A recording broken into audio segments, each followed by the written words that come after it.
Good day everyone, this is Mark TV for another video, and today pag-usapan naman natin about angle pairs. So, ilan sa mga angle pairs na i-discuss natin ay adjacent angles, complementary angles, supplementary angles, angles form a linear pair, congruent angles, and vertical angles. So, simulan na natin.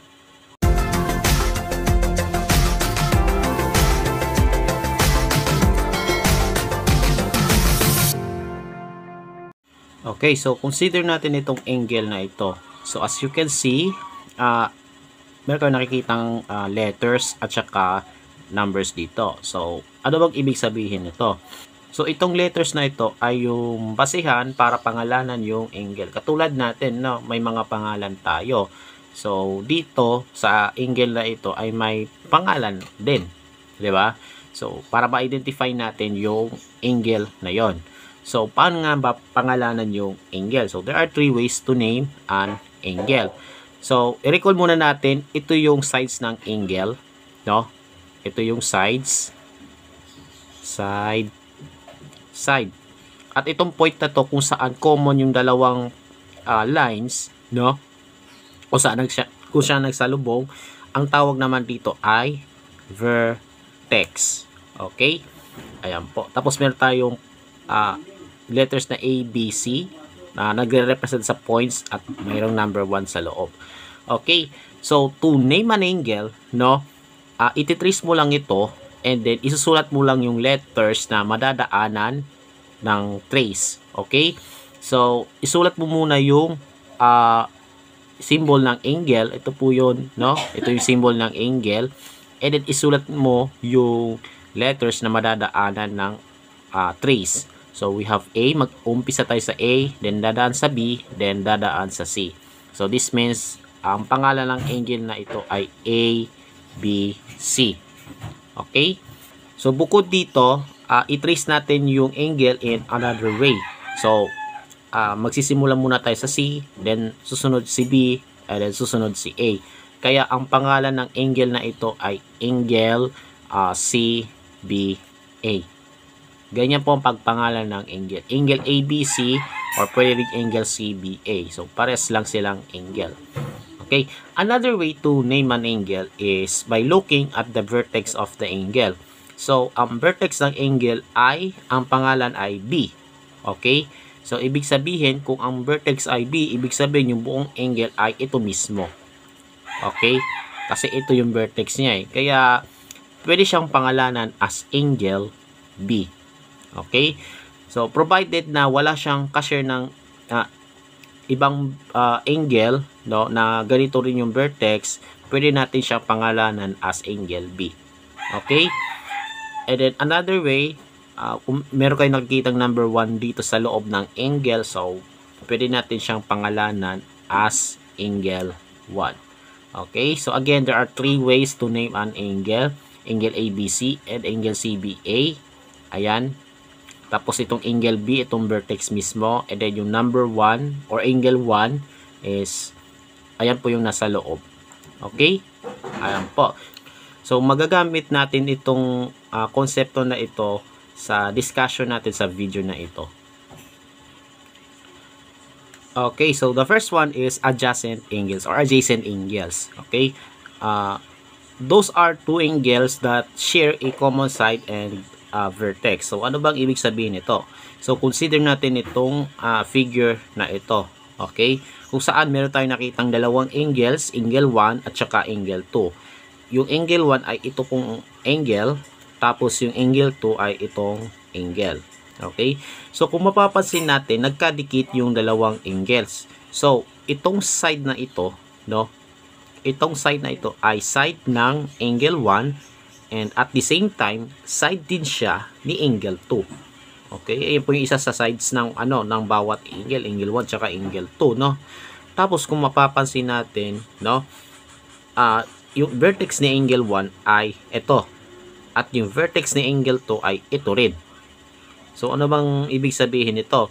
So, dahil parehas yung kanilang isang side, tapos yung vertex nila ay parehas din, masasabi natin na itong dalawang angles ay adjacent. So, ibig sabihin, angle 1 and angle 2 are adjacent. Okay? So, yan po yung example ng adjacent angles.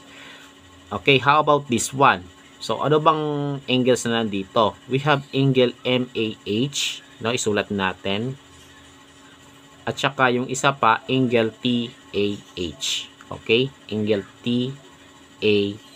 So, ito yung pangalan ng dalawang angle. Angle MAH at saka angle TAH. Okay? So, as you can see, meron tayong side, no? Which is common sa dalawa. So, ito ay side ng angle TAH at ito rin ay yung side ng angle MAH. Okay? Nabubulo na ako. No? And then, yung vertex ng angle na ito ay A at yung vertex ng angle na ito ay A din. So, pares yung kanilang vertex at pares din yung isa sa mga sides nila. So, ibig sabihin, we can conclude that angle MAH and angle TAH are adjacent. Okay? Ayan po. Now, papaano naman itong figure na ito? Adjacent ba sila o hindi? So, consider natin ito, no? So, ito, angle 3, ito po siya. Tapos, si angle 4, ito po siya. Okay? So, kung mapapansin natin, itong line na ito, no, ay yung side ni angle 3 at the same time, side din siya ni angle 4. Kaya lang, yung vertex ni angle 3 ay nandito at yung vertex naman ni angle 4 ay nandito. So, hindi parehas yung kanilang vertex, though pares naman yung kanilang side. But sabi sa adjacent angles, ito yung dalawang angles that share a common side and vertex. So, sa adjacent angles, pares dapat yung isang side nila at yung vertex nila. So, ibig sabihin, sina angle 3 at angle 4 ay not adjacent. So, angle 3 and angle 4 are not adjacent. Okay, hindi sila adjacent. Okay? And then for this one, we have two angles, namely angle B and angle G. Okay? So, it looks like na parang hiwalay sila, no? But sabi daw dito, dapat magsishare sila ng common side at saka yung vertex. So, magkaiba yung sides nila and yung vertex din ay magkaiba. Hindi sila nagkadikit, in short. Okay? Pag hindi sila nagkadikit, automatic, hindi sila adjacent. Okay? So, angle B and angle G are not adjacent. Okay? So, dapat kapag adjacent sila, magkadikit sila. In a way na magkadikit yung side at yung vertex nila. Okay? Doon natin sila masasabing adjacent. Okay? Okay, so let's proceed to the next pair of angles. We have complementary angles and supplementary angles. So, that's another kind of angle pair. Okay? So, in complementary angles are two angles whose sum of their measures is 90 degrees. So, for example, meron tayong dalawang angles with specific measures. Let's say, yung isa ay 30 degrees at yung isa naman ay 60 degrees. Now, pag pinag-add natin tong dalawang ito, so that we have 30 plus 60 equals 90 degrees, then we can say that itong dalawang angles na ito ay complementary. So, sa supplementary angles, same definition with complementary angles, no? So, those are the two angles whose sum of their measures is 180 degrees. So, this time, ang sum ng dalawang angles ay 180 degrees. So, for example, consider natin two angles. Yung isa, ang measure ay 100 degrees at yung isa naman ay 80 degrees. So, kapag pinag-add natin silang dalawa, no, ang lalabas ay 180 degrees, which is pasok siya sa definition ng supplementary angles. So, therefore, itong dalawang angles na ganito yung measures ay supplementary. Okay? Okay, so let us consider these three angles. Now, so ang measure ni angle A ay 40 degrees, ang measure naman ni angle B ay 50 degrees, and ang measure naman ni angle C ay 130 degrees. So, kung isusulat natin siya in symbols, we have the measure of angle A equals 40 degrees. So, ano bang ibig sabihin ng M? So, it indicates that yung angle A ay may measure na 40 degrees. So, na-measure yung angle A, kaya mayroong letter M dito. Okay? Measure. Dito naman, the measure of angle B is 50 degrees. And then dito naman, the measure of angle C is 130 degrees. Okay? So, aling dalawa dito ay complementary at aling naman dalawa ay supplementary. So, kuha tayong dalawang angles, let's say, sina angle A at saka si angle B. So, again, A is 40 degrees habang yung B naman is 50 degrees. Pag inad mo siya, 40 plus 50, that's equal to 90 degrees. So, ibig sabihin nun, silang dalawa ay complementary kasi ang sum nila ay 90 degrees. So, angle A and angle B are complementary because 40 plus 50 is equal to 90 degrees. Okay? Ngayon, para sa supplementary naman, so, kuha tayong dalawang angles na ipa-plus and ang lalabas ay 180. So, we have angle B at saka angle C. Ano po? Si angle B ay 50 degrees at si angle C naman ay 130. So, kapag pinag-add natin, so, 50 plus 130 is equal to 180 degrees. So, ibig sabihin, silang dalawa ay supplementary. So, therefore, angle B and angle C are supplementary. Okay, because 50 plus 130 is equal to 180. So, ito po yung complementary and supplementary angles. Okay, so let's proceed. Okay, ang susunod na uri ng angle pair ay linear pair. So, anong ibig sabihin nito? Linear pair is a pair of adjacent angles whose non-common sides form a straight line. So, ano bang ibig sabihin nito? So, we have two angles which are adjacent. Okay, so dapat adjacent sila para ma-qualify na silang dalawa ay nag-form ng linear pair. So, consider natin itong dalawang angles, no? Angle 1 at saka angle 2. So, obviously, they are adjacent kasi ito yung side ng dalawang angles, angle 1 at saka angle 2, at ito yung vertex nila. No? Pares yung kanilang vertex, pares yung kanilang isang side. So, they are adjacent. However, since yung dalawang non-common sides, ito pong dalawa, no, nag-form sila ng straight line.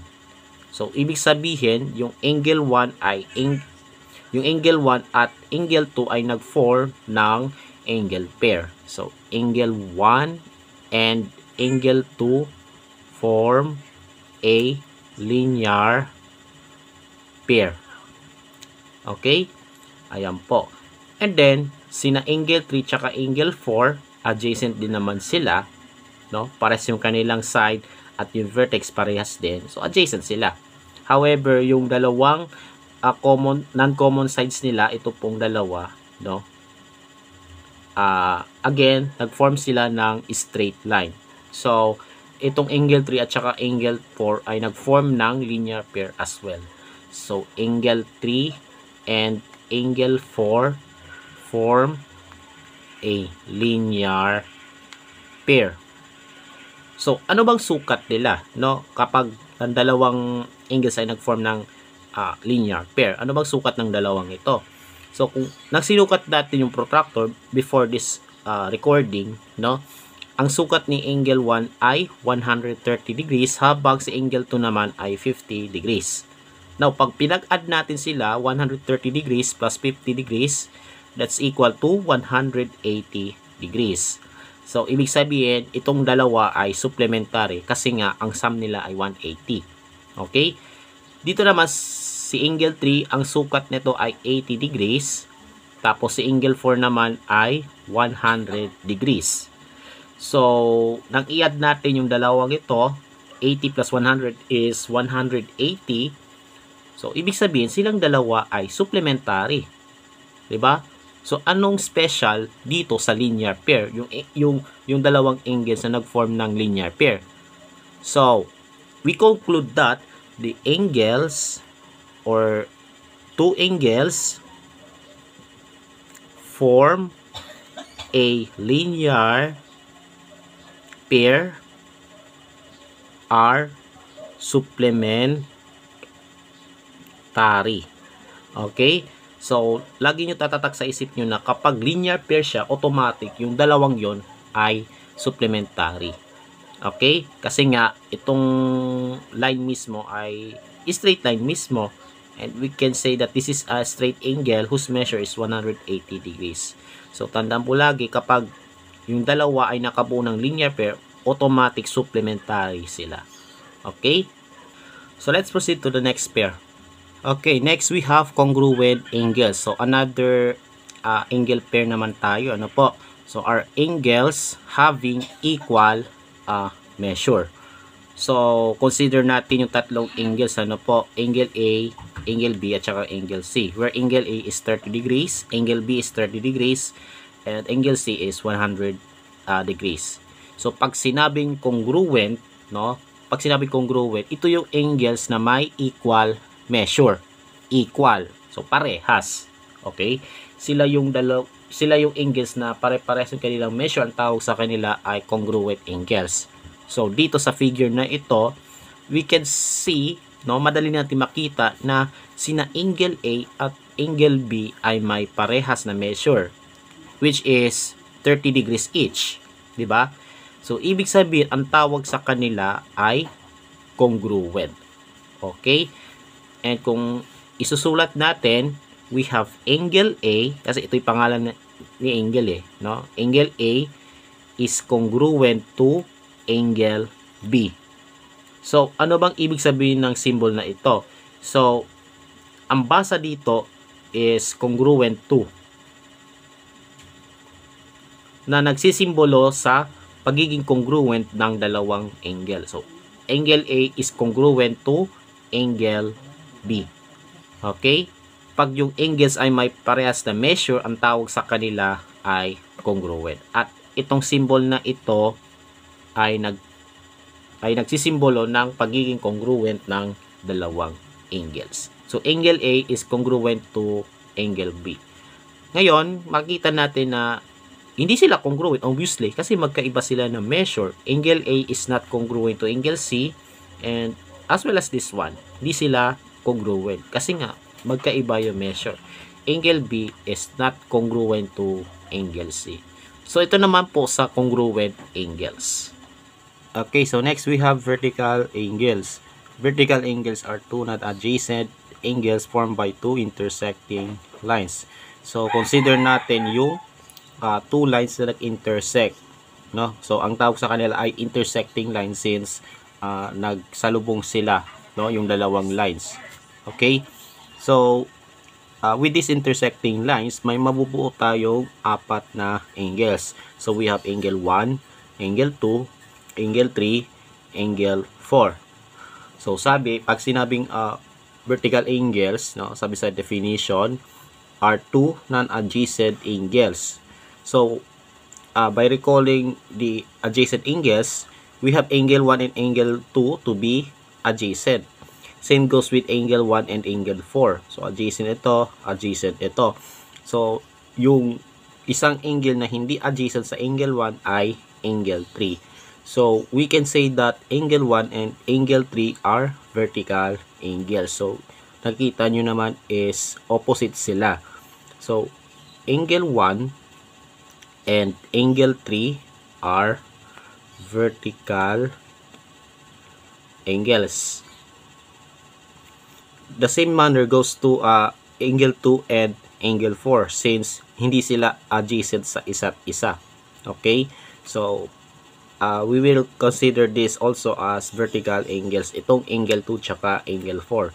So, angle 2 and angle 4 are vertical, okay, angles. Ayan. So, angle 1 and angle 3 are vertical angles. angle 2 and angle 4 are vertical angles. So, anong relationship meron sa vertical angles? Subukan natin i-measure yung apat na angles. Okay? So, upon measuring these 4 angles by using protractor, so ito po. Okay, so makikita natin na si angle 1 ay may 50 degrees. Okay? 50 degrees. Si angle 2, 130 degrees. Si angle 3, 50 degrees. And si angle 4, 130 degrees. So, na-measure yung angles bago i-record itong video na ito. Okay? So, na-measure na agad. Alright. So, mapapansin natin sina angle 1 at saka si angle 3, parehas silang 50 degrees. So, silang dalawa ay vertical angles na may parehas na measurement. So, ano bang ibig sabihin? Silang dalawa ay congruent. Okay? Ganon din sa angle 2 tsaka angle 4. This time, ang sukat ng pareho ay 130 degrees each. Okay? So, angle 2 and angle 4 are vertical angles and may measure sila na tig 130 degrees. So, we can conclude that kapag yung dalawang angles ay vertical, we can say that these two angles are congruent. Okay, so vertical angles are congruent. So, ayan po yung property na meron dito. So, vertical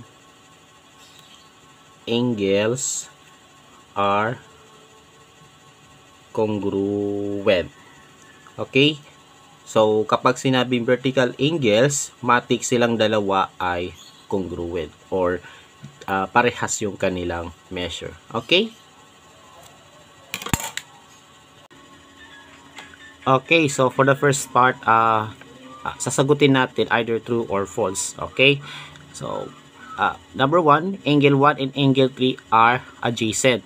So, base sa figure na ito ay angle 1 at saka ito naman ay angle 3.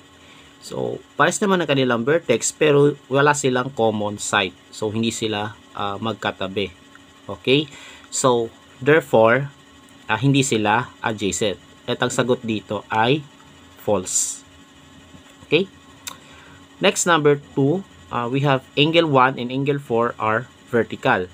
So, ito yung dalawang angles na tinutukoy sa tanong. Okay? Ito angle 1 at ito naman ay angle 4. And yung sides ng angle 1 at saka angle 4 ay dalawang straight lines. So, we have two straight lines here. And we have these two angles, angle 1 at saka angle 4. So, indeed, silang dalawa ay vertical. So, ang sagot dito ay true. Next, number 3, if the measure of angle 2 is 20 degrees and the measure of angle 3 is 70 degrees, then angle 2 is complementary to angle 3. So, kung ito ay 20 degrees at ito naman ay 70 degrees, no? So, kapag pinag-add natin itong dalawa, ang magiging sum ay 90 degrees. And pasok siya sa definition ng complementary angles. So, the answer is true.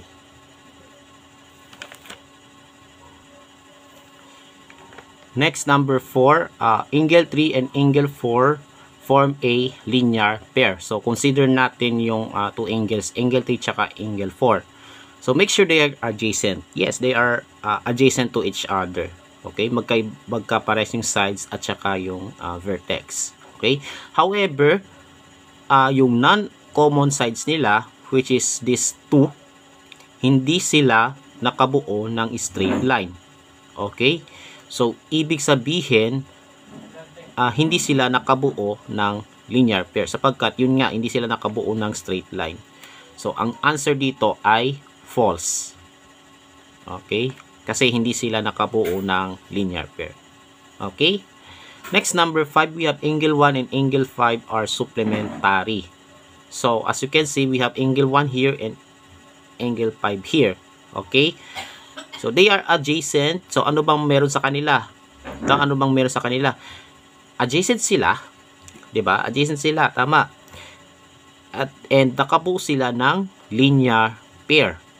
Okay, so ito yung straight line na binubuo ng angle 1 at saka angle 5. Linear pair sila, and pag sinabing linear pair, ibig sabihin they are supplementary. No matter kung anong measure nila, angle 1 tsaka angle 5. So kapag nakabuo sila ng linear pair, matik supplementary sila. So the answer is true. Okay, so the next part is to answer the following questions. Number 1, give angles adjacent to angle 5. So consider natin itong bagong figure. Ano po? So this is angle 5, and by definition of adjacent, common sides and vertex, no? Yung dalawang angles na nag-share ng common side and angles. Okay? So kailangan magkadikit sila or magkatabi. Okay? Should be magkatabi. Ano po? So ito, si angle 5 at saka angle 6 ay adjacent sa isa't isa. Dito naman, si angle 4 at saka si angle 5 ay adjacent din sila.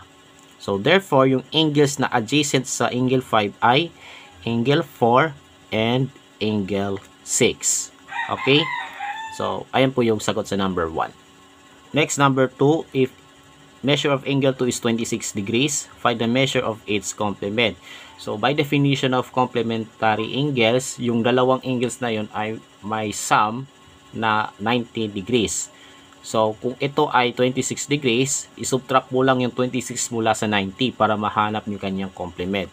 So, 90 minus 26 is equal to 64 degrees. So, the answer is 64 degrees. Next, number 3. If the measure of angle 4 is equal to 65 degrees, what is the measure of angle 2? Okay? So, dapat patanong yan. Okay? So, titignan mo yung relationship between angle 4 and angle 2. Okay? Ayan po. So, as you can see, yung sides ng angle 4 at saka angle 2 ay dalawang straight lines na nag-intersect. Okay? So, ibig sabihin, silang dalawa ay vertical angles. And sa vertical angles, keep in mind na kapag vertical sila, silang dalawa ay congruent. So, ibig sabihin, kung ang measure nito ay 65, ang measure ni angle 2 ay 65 degrees din. So, the answer is 65 degrees. Next, number 3, what angle or angles form a linear pair with angle 2? So, ito ulit si angle 2, no? So, ano bang angles na nakabuo ng linear pair with angle 2? So, dapat adjacent sila, no? Since ayan yung nandun sa definition ng linear pair, dapat adjacent sila. So, ano yung adjacent angles?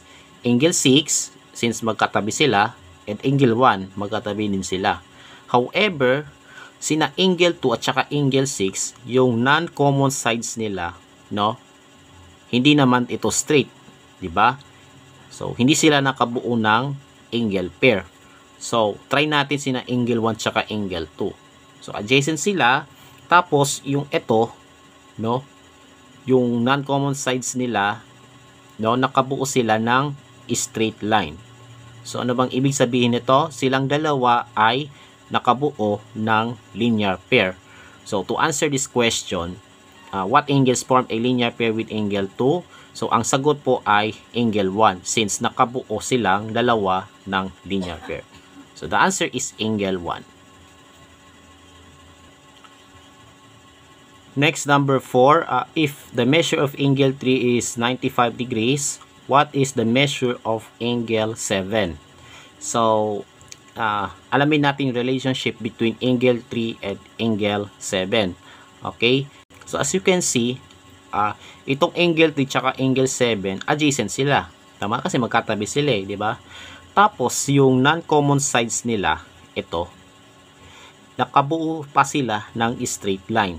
So, this means, sina angle 3 tsaka angle 7 ay nakabuo ng linear pair. And, ano sabi sa linear pair? Yung linear pair, pag sinabi linear pair, silang dalawa ay matik supplementary. Okay? So, ibig sabihin silang dalawa ay supplementary because they form a linear pair. And by definition of supplementary, no, ang sum ng dalawang ito ay 180 degrees. Okay? So, yung given na angle 3 ay 95 degrees, no? Dapat ang sum ng dalawang ito ay 180. So, to do this, so para mahanap natin si angle 7, isubtract mo lang yung 95 mula sa 180. So, 180 minus 95, that is equal to 85 degrees. So, the answer should be 85 degrees. Okay, so this is the last one, ano po, para matapos na tong video na ito. Describe the relationship between angle 4 and angle 5. So, sa figure, this is angle 4 and this is angle 5. Okay? So, pagkatabi sila, kaya yung sides nila ay parehas, tapos yung vertex na nandito, parehas din. Okay? So, ibig sabihin, sina angle 4 at saka angle 5 ay masasabing adjacent. Okay? So, to answer this question, describe the relationship between angle 4 and angle 5. So, silang dalawa ay adjacent. So, kung isusulat natin sagot, they are adjacent. Okay? So, ito po yung sagot. So, that's all for today about linear pairs. So, i-recall po natin yung linear pairs. We have adjacent angles, complementary angles, supplementary angles, angles form a linear pair, congruent angles, at saka vertical angles. So, I hope na meron kayong natutunan sa video na ito. Okay, so do not forget to subscribe to my YouTube channel para sa iba pang mga videos, and follow me also on my TikTok account. Stay safe, God bless, and as always, have a great day to all.